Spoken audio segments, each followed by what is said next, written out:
हमारे साथ झंग से कॉलर मौजूद है आयशा। अस्सलाम वालेकुम जी। जी वालेकुम अस्सलाम। कैसी हैं आप आयशा? ठीक हैं जी जी अल्लाह का शुक्र। जी आयशा। जी मैं ये बताना चाह रही थी कि मैं आपका टॉपिक बहुत अच्छा है और बहुत हार्ट टचिंग भी है, क्योंकि अभी मेरे वालिद का 15 दिन पहले ही डेमेंशिया की वजह से इंतकाल हुआ है। कोई सी मर्ज के I am so sorry, I am so sorry, I am so sorry. जी जी जी जी वो 5 साल इसमें रहे, इसमें और बहुत ज़्यादा सवेयर पेशेंट हो गए थे वो तो इस चीज़ के ना। तो मैं आपसे जानना चाह रही थी कि हम इसको क्या रोक नहीं सकते, इस मर्ज को आगे आने के लिए?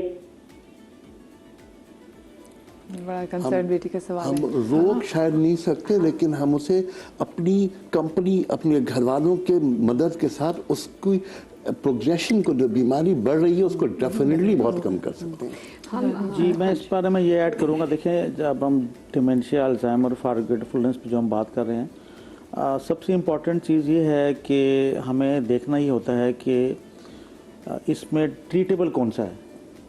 All dementia are not untreatable. There are some dementia that are totally treatable and manageable to some extent. इसका मतलब है डिमेंशिया की टाइप्स हैं। जी हाँ, टाइप्स हैं। तो अब जो है, जैसे है किसी को थायराइड का प्रॉब्लम है, जी जी, उसमें भी डिमेंशिया होता है। अच्छा, उसके बाद में जिसको जैसे मल्टी इन्फार्क्ट डिमेंशिया की बात की मैडम ने, वो भी एक है। अगर आप उसको ब्लड प्रेशर को कंट्रोल करें, वो आप उसको ठीक कर सकते हैं। फिर उसके बाद कुछ लोगों में विटामिन की डेफिशिएंसी होती है, खासतौर पे विटामिन B12 और फोलिक एसिड की अगर डेफिशिएंसी है तो definitely it causes some issues in your memory, retention, registration and recalling. उसके बाद हम आते हैं दूसरी तरफ। अगर किसी को, जैसे मैडम ने जिक्र किया सर की चोट का, तो किसी को अगर सर की चोट लगी, और सम टाइम होता है कि जब आपकी एज ज़्यादा होती है, जी जी, तो in the age above the 50 and 60s, minimum head trauma can lead to very serious side effects in the brain. हल्का सा कि अगर आपका दीवार के साथ कहीं सर लग गया, या पोते पोती ने किसी ने कोई सर पे कोई चीज़ मार दी, कोई धक्का दे दिया, तो ये मिनिमम ट्रामा भी ब्रेन के लिए सफिशिएंट होता है इंजरी करने के लिए। कभी कभी तो मिनिमम बिल्कुल ट्रॉमा ये भी होता है कि हम एकदम से कहीं से उठे, एकदम मुड़े, तो वो आप क्या ये भी इसमें आपका बैलेंस, दिमाग का बैलेंस भी आप ये तो आपके जो शरियाने हैं जो ब्रेन में ब्लड लेके जाती हैं, जो आपके वर्टिब्रल आर्टरीज हैं, जो कैरोटिड आर्टरीज हैं, ये उसके सर्कुलेशन हो सकते हैं। और इसकी वजह डिफरेंट है।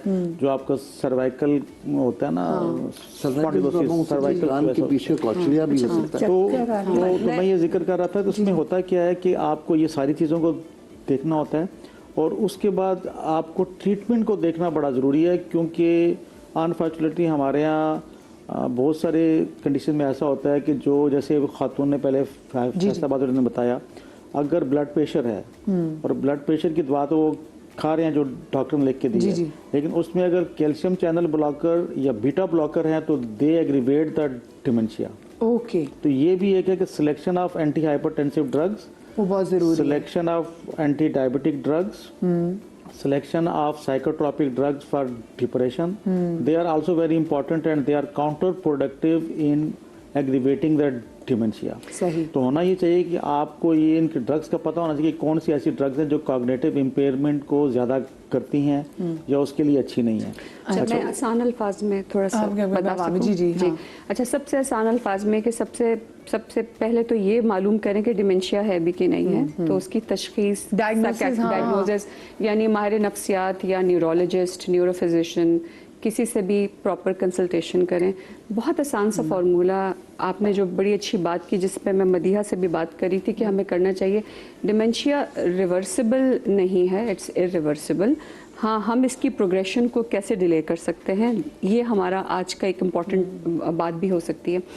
कुदरत के जितने फार्मूला हैं कि जी इस टाइम पे सोना है, आपकी एक्टिविटी होनी चाहिए, आपको नया कोई ना कोई चीज़ सीखनी चाहिए, कोई लैंग्वेज, कोई हुनर, पढ़ाई लिखाई, किताब पढ़ना और अच्छी यादों को याद करना, अपने लोगों के साथ बातचीत करना, ये सब चीज़ें जो है ना, ये आपके डिमेंशिया के प्रोग्रेशन को रोकती हैं। और दूसरी बात ये कि आप का जो क्रॉनिक जो डिजीज़ेज़ हैं, जो बीमारियां हैं जिसमें हाई ब्लड प्रेशर है, शुगर है, चर्बी की बीमारी है, इन सब बीमारियों का सही तरीके से तशख़ीस करना, थायराइड का इशू है, नशे की बहुत सारी जो चीज़ें हैं वो भी आपकी याददाश्त को ख़राब कर रही होती हैं, जिसमें अल्कोहल का हमने जिक्र नहीं किया। शराब अब पाकिस्तान में लोग पी रहे हैं और अंदाज़ा नहीं होता उनको कि ये भी आगे जाके इरिवर्सिबल हो जाता है, यानी वापस ये नहीं हो सकता इसके साथ जो याददाश्त की बीमारी है। स्मोकिंग पे तो हम बिल्कुल ही भूल गए। स्मोकिंग बहुत बड़ा रीज़न है याददाश्त को ख़राब करने के लिए। तो इन सारी चीज़ों को तो हम मेरे ख्याल से मैनेज कर सकते हैं। याददाश्त के अलावा ये तो दिमाग भी खराब कर रही है। ऐसे ही है, ये जिन चीज़ों की आपने बात की तो दिमाग को भी बहुत का एक सिगरेट आपकी जहन की सारी सेटिंग को ऊपर नीचे कर सकता है। That depends. अब तो ये वेप आ गए। मैं बच्चों को देख रही हूँ 18 साल, तो खैर अब ये बड़ी एज मुझे लगती है, 13-14 साल के बच्चों के बैग में से वेप्स निकल रहे हैं। तो अब ये अगर फॉर्म आ गई है, फिर घर में बड़े आराम से माँ बाप भी बच्चों को अलाउ कर देते कि उनके साथ बैठ के शीशा पिएं। सो आई होप कि ये तमाम तो चीज़ें जो नींद बहुत ज़रूरी है मदीहा, नींद बहुत ज़रूरी है कि मेलाटोनिन ही नहीं रिलीज़ होगा जो ब्रेन में इंफॉर्मेशन को बिठाने में हेल्प कर रहा है, जो बॉडी को रिपेयर कर रहा है, जो क़ुव्वत मुदाफ़त को बढ़ा रहा है। अगर वो केमिकल ही नहीं बन रहा हमारा, तो फिर तो हर चीज़ वक्त से पहले ही हो रही है ना। अब जैसे इतना अच्छा ये कह रही हैं कि जी इन्होंने निटिंग शुरू कर दी और इन्होंने अपनी किसी से बात की, खाना बना ली या फ़ोन पे बातचीत कर ली। अपने आप को इंगेज करें अच्छी चीज़ों के साथ। ज़िंदगी बहुत बड़ी नेमत है, हम क्यों 65 तक वेट करें कि डिमेंशिया हो। मेलाटोनिन की जो रुकावटें हैं, क्या उसमें कोई रुकावट देर तक मोबाइल देखना है? ये भी है। अच्छा, the blue light is the biggest source of क्योंकि आप जब आप सनस्क्रीन वगैरह खरीद रहे होते हैं ना, तो उसमें आ रहा था ना जैसे कि सन की लाइट, तो उसमें ये भी लिखा होता है कि ब्लू लाइट से भी आपकी स्किन को जो है प्रोटेक्शन देगी। अब सनस्क्रीन पे ये भी लिखे हुआ आ रहा है। लुबना हमारे साथ कॉलर मौजूद है मेरे शहर लाहौर से। अस्सलाम वालेकुम। मैं बात कर रही हूँ लाहौर से। आप सबके मेहमानों को मेरा बहुत अस्सलाम। वालेकुम अस्सलाम। और आगा साहब को देख के बहुत ही खुशी हुई मुझे। और 90s में मैं सऊदी अरब में थी, मैं और आगा साहब के कैसेट जो है ना, बाकायदा मेरे पास एक कतार थी, इतने में रिकॉर्ड करती थी और अपनी फ्रेंड्स मेरी लेती थी। वाओ, क्योंकि अब तो आप हम जिस दौर में, आप समझ लें ग्लोबल दौर में हर चीज आपकी मुट्ठी में है। तो वो चीजें अब मैं देख रही हूँ, लोग अब बता रहे हैं जी। इतनी हर्बलिस्ट और इतनी चीजें अब आ रही है जो मैं आगा साहब का देख चुकी हूँ। अच्छा, एक और चीज मदिया, आप ना अल्जाइमर और डिमेंशिया का फर्क इनसे कहें, लोगों को जरूर बताएं। जी, मेरी मदर की डेथ जो हुई है तकरीबन 2 साल पहले, वो डिमेंशिया से हुई है। ओके। वो और मेरे अब्बू ने 85 साल तक सिगरेट पिए, उनको कोई बीमारी नहीं थी। मेरी अम्मी ने कुछ नहीं इस तरह की चीज भी, लेकिन वो डिमेंशिया में चली गई।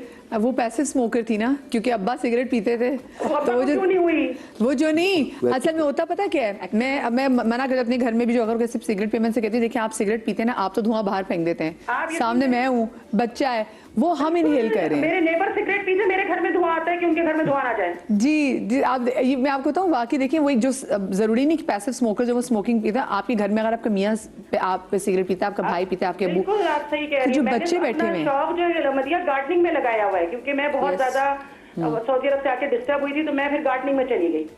ओके, मेरे लिए बहुत अच्छा रहा ये। और आगा साहब से कहिएगा कि जरूर टीवी पे किसी चैनल पे लाजमी आया करें कि आपके जो मशवरे होते हैं इंतहाई मुफीद। मैं लुबना जी बड़ी मुश्किल से हम आगा साहब को लेकर आते हैं। आगा साहब अभी इतने बिजी हो गए हैं कि आगा साहब नहीं आते हैं, वरना जज़ाए खैर दे। मैं तो 90s से इनके कैसेट जमा कर रही थी, अब तो ये आपको पता है यूट्यूब एवरीथिंग बिल्कुल दिखा रहा है। जबरदस्त, बहुत शुक्रिया कॉल का। अच्छा मैं बताऊँ आगा साहब, मैं अपनी मैं एक ट्रॉमा में हूँ, मेरे लिए कोशिश दुआ कीजिएगा कि मैं अल्लाह ताला उस ट्रॉमा से निकाले। इलाही आमीन, इलाही आमीन। क्योंकि the grief is so real कि अल्लाह पाक ने ज़िंदगी बड़ी मुकम्मल की होती है, लेकिन ज़िंदगी में कोई ट्रॉमा ग्रीफ्स होते हैं। मैं आपको बताऊँ, आज से ना चंद साल पहले जब मैं समा पे ही थी, क्योंकि दरमियान में मैं कहीं और चली गई, दिन मैं वापस अपने इस घर आ गई, तो सुबह हम रमज़ान की जब ट्रांसमिशन कर रहे होते थे, सहरी का टाइम था, तो मुझे ना नींद की वजह से मुझे हमेशा से नींद का इशू है, मैं सो नहीं पाती। लेकिन फिर दरमियान में with the passage of time आपकी ब्रेन के साथ इतना कुछ हो जाता है कि आपको नींद आनी खत्म हो जाती, तो मैं ना मुझे पानी पीना भूल जाती थी, जैसे मेरा रोज़ा।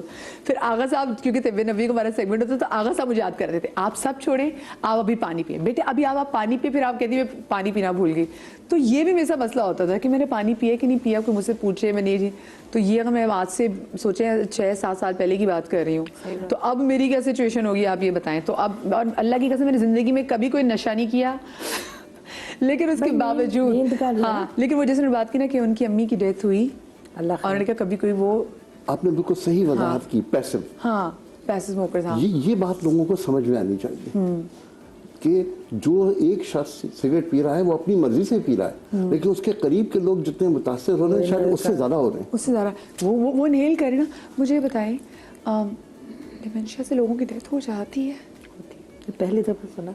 नहीं होती है, अगर बहुत ज़्यादा मैं आपको बताती हूँ, डिमेंशिया में सबसे बड़ा जो वजह होती है वो कन्फ्यूजन, हेलुसिनेशंस, डिल्यूजन्स, और उसके बाद फिर जो डिलीरियम का मैंने जिक्र किया था।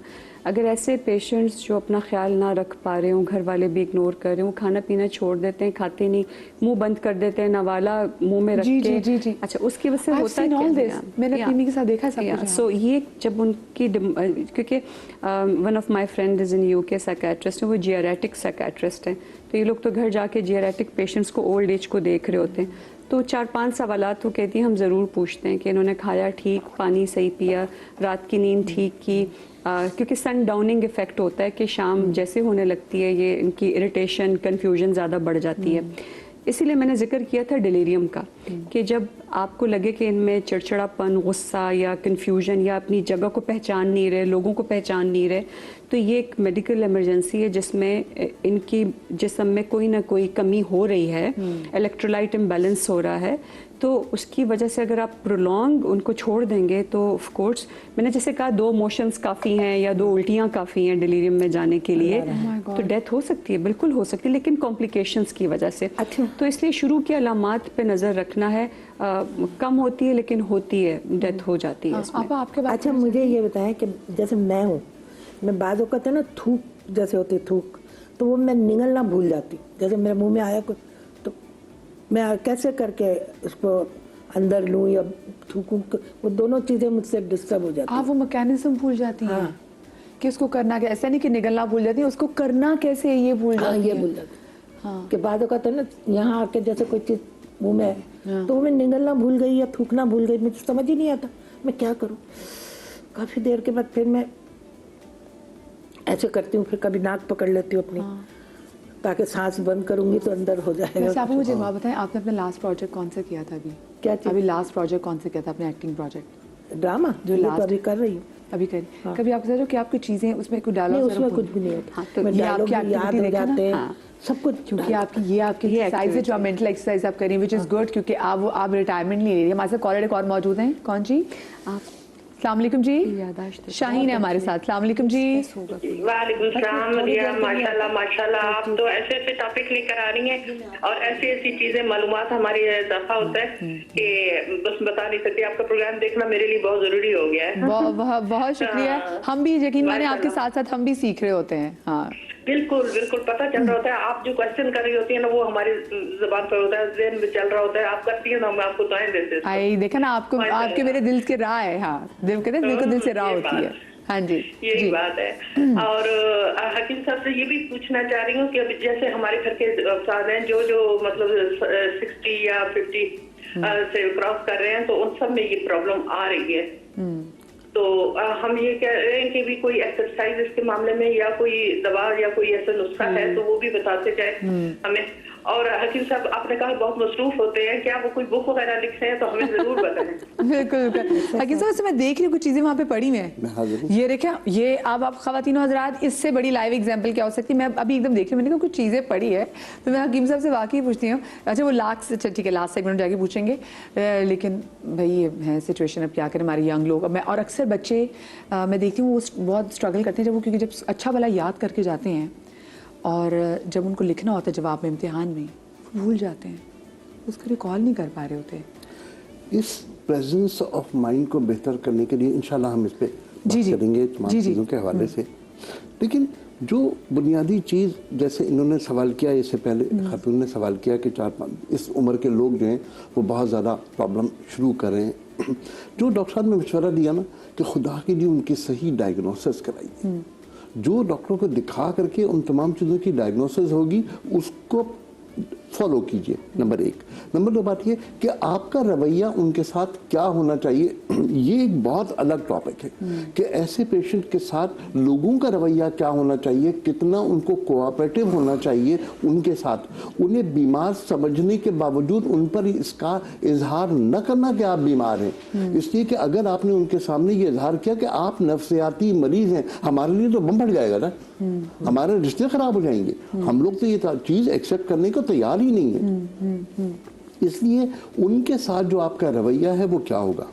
आमतौर पर मैं देखता हूं कि जो लोग रिटायर हो जाते हैं उनकी हॉबीज 2 होती हैं। नंबर 1 नमाज पढ़ना, नंबर 2 गार्डनिंग करना। अगर वो नमाज पढ़ रहे हैं या वो कहीं तफसीर पढ़ रहे हैं या वो कुरान की तरफ आ गए हैं तो खुदा के लिए उन्हें वहां रहने दीजिए। उसकी वजह है कि ये वो चीज़ है जो उन्हें कंसंट्रेट रखेगी, अपनी मरकूजियत हासिल करेगी ताकि उनका ब्रेन बिजी रहे। हम जो बार बार कह रहे हैं कि ब्रेन को बिजी रखें, मेरा ख्याल है ये वो तरीका है जिसको उनको खुद एक्सेप्टेंस आ जाएगी। दूसरी बात जो है वो ये कि अगर वो सुबह के वक्त निकलते हैं, खुदा के लिए उन्हें निकलने दीजिए। इसलिए कि नमाज पढ़ने के बाद अगर वो वापस आ रहे हैं तो निकलते हुए सूरज की रोशनी जितना विटामिन डी रखती है इतना दुनिया में कोई और जगह नहीं रखती। दूसरी बात, एक मिसाल के तौर पर अर्ज कर रहा हूँ कि न्यू बॉर्न बेबी को हमारे यहाँ जॉन्डिस हो जाता है तो सारी दुनिया कहती है कि निकलते हुए सूरज की रोशनी दिखाओ। तो निकलते हुए सूरज की रोशनी आके आपसे आपकी उम्र नहीं पूछती, आपके लिवर केमिकल्स को बेहतर करती है। क्योंकि मैं बहुत से ऐसे लोगों को देखती हूँ उनकी लाइफस्टाइल ये होता है कि वो सारी रात जागते हैं और अब तो क्योंकि सर्दियाँ आ गई हैं और सर्दियों में वो जब सारा दिन सोते हैं तो जो रोशनी है वो तो निकल जाती है दिन की, और वो रोशनी उनको इसमें एंटी डिप्रेसेंट भी है जी। क्योंकि एक टाइम होता था, पुराने ज़माने में लोग सूरज को पूछते थे because it used to give them energy. तो ये जो रोशनी है इसकी कितनी इम्पोर्टेंस है सुबह की। आपने अभी फरमाया था ना कि वो रात के बाद लोगों को बीमारी बढ़ती है। Yes. वेदा में एक चीज हमेशा से मशहूर है कि निकलते हुए डूबते हुए सूरज को दिखाना आपके केमिकल्स को बेहतर करता है। हम आज उसे मेलाटोनिन का नाम लेते हैं, लेकिन हकीकत यह है कि डूबते हुए सूरज को देखने से आपकी नींद बेहतर हो जाएगी। और बहुत से लोग डूबते हुए सूरज के टाइम पे भी सो रहे होते हैं। मतलब ये सिचुएशन मुझे याद है, बचपन में अम्मी हमेशा कहती थी कि इस टाइम पे नहीं सोना, ये बड़ा नहुस का टाइम है, दिमाग आपका सो जाता है। वो लोग होते हैं जो निकलते हुए सूरज के बाद जाग रहे होते हैं। अच्छा, ये आप सब ये डिमेंशिया में बहुत इंपॉर्टेंट है, सनडाउनिंग इफेक्ट। हमारे साथ एक और कॉलर मौजूद है। अस्सलाम वालेकुम जी, मिसेस रफाकत इस्लामाबाद जी। मिसेस रफाकत कैसी हैं आप? जी जी शुक्र अल्हम्दुलिल्लाह। मुझे डॉक्टर साहिबा से ये पूछना था कि मेरी वालदा की डेथ हुई है 2 साल पहले। जी। उनको पार्किंसंस डिजीज थी। ओके। तो क्या ये आगे इनहेरिटेड होके बच्चों में आने के कितने चांसेस होते हैं, और इससे बचने के लिए अगर कोई ऐसा लाई अमल है तो बताएं। अच्छा जी, पार्किंसंस अब तो सब जेनेटिक बीमारियां, जीनियाती अमल तो हर जगह मौजूद है, और पार्किंसंस की वजह से भी डिमेंशिया होना शुरू हो जाता है। और पार्किंसंस जरा बता दीजिए इनको कैसे करें? हाँ, पार्किंसंस तो बिल्कुल एक अलग एक टॉपिक है, लेकिन ये कि इसमें भी आपकी सबसे ज़्यादा जो इम्पोर्टेंट है वो कि कोई ब्रेन को कोई चोट ना लगे इसमें। और चूंकि ये मोटर एक्टिविटी से रिलेटेड है, आपकी आप एकदम खड़े खड़े गिर जाएंगे, आप लर्जा होने लगता है, आपकी बॉडी का बैलेंस आउट हो जाता है, बॉडी में बैलेंस आउट हो जाता है। जी जी। देखिए, जो आपका सवाल है ना, ये साइकोलॉजिकली बड़ा खतरनाक सवाल है। आपने कहा ये जेनेटिक है, मेरे बच्चों को तो नहीं होगा। हाँ। अब एक माँ का टेंशन कितना है। हाँ। मेरी दरख्वास्त ये है कि उन बच्चों को डिसिप्लिन जिंदगी गुजारने पे उस आमादा कीजिए, उनको सही वक्त पर सोने की को अलाउ कीजिए, सोएं, अपनी नींद पूरी करें, अपनी एक्टिविटी को हमेशा ब्रेन एक्टिविटी को बेहतर करें। शायद आप इस तमाम बीमारी को उनके जीन में होने के बावजूद अवॉइड कर सकें। बिल्कुल, लाइफ जैसे आजकल एपिजेनेटिक्स की बात होती है, क्योंकि इसमें केमिकल इम्बैलेंस है। ऑफ कोर्स आपका जो केमिकल मादा है वो अप एंड डाउन होता है, डिस्टर्ब होता है। तो जैसे आगा साहब भी कह रहे हैं, मैं भी कह रही हूँ, जो लाइफस्टाइल मैनेजमेंट है ना, वो हर बीमारी बहुत मैटर करती है, बहुत मैटर करती है। छोटी सी ब्रेक ले लीजिए, ब्रेक के बाद हाजिर होते कहीं मजा आएगा। डॉक्टर साहब भी कुछ ऐड करना चाह रहे थे, लेकिन ब्रेक के बाद